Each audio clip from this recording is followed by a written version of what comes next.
Hello guys, today we will start with sclera. In this video, we will cover the anatomy of sclera, and in subsequent videos, we will cover the episcleritis, scleritis and staphylomas. So let us start with the anatomy of sclera. The sclera forms the posterior 5/6 of the opaque part of the external fibrous tunic. It is covered by Tenon's capsule externally, and in the anterior part, it is also covered with bulbar conjunctiva. The inner surface of the sclera lies in contact with the choroid with a space known as suprachoroidal space. The furrow is seen near the limbus which encloses the canal of Schlemm. So this is the diagram in which this is the outer fibrous layer which is formed by the cornea anteriorly, which forms the anterior 1/6, and is formed by the sclera posteriorly, which forms the posterior 5/6 of the external fibrous layer. It is covered by Tenon's capsule, as you can see here, and it is also covered by bulbar conjunctiva anteriorly. Internally, it is lined by choroid with a space known as suprachoroidal space, which is present between the sclera and the choroid.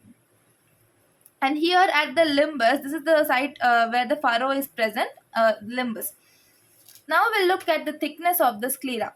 It is we need to remember two important points, which is it is the thinnest posterior to the attachment of rectus muscle, which is 0.3 millimeter, and is the thickest at the posterior pole, which is about 1 millimeter. The other sides are not much important, such as limbus, anterior to rectus muscle insertion, and equator. At limbus, it is 0.8 millimeter, anterior to the rectus muscle it is 0.6 millimeter, and at equator it is 0.5 to 0.8 millimeter.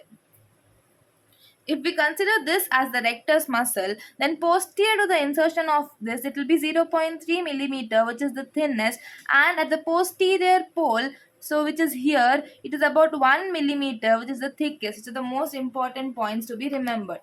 Then we'll look at the apertures of sclera. So first we'll see about the posterior aperture. The posterior aperture is present around the optic nerve, which transmits the long and short ciliary nerves and vessels. So the optic nerve will be present here, which will transmit, and the posterior aperture is present near this optic nerve, which transmits long and short ciliary nerves and vessels. Middle apertures. It is situated slightly posterior to the equator, and four vortex veins will pass through the middle apertures. This is the equator, and the four vortex veins passes posterior, slightly posterior to it, where the middle aperture opens.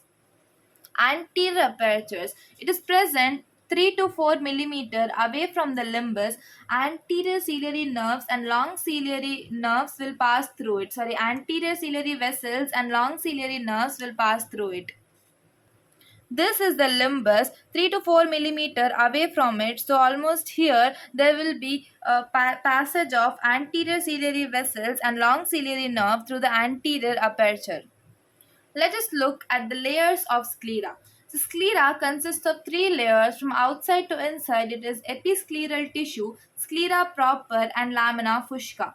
So first is episcleral tissue. This episcleral tissue is thin, it is densely vascular and made up of connective tissue. It also consists of fibroblasts, macrophages, and lymphocytes. Sclera proper. Sclera proper is an avascular structure containing collagen. Bands of collagen will cross each other. So, as you can see here, the episclera is densely vascular, whereas the sclera is avascular, which is important point to be remembered.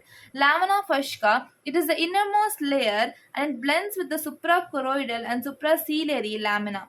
It is brownish in color, because it consists of pigmented cells. So fusca here refers to brown in color.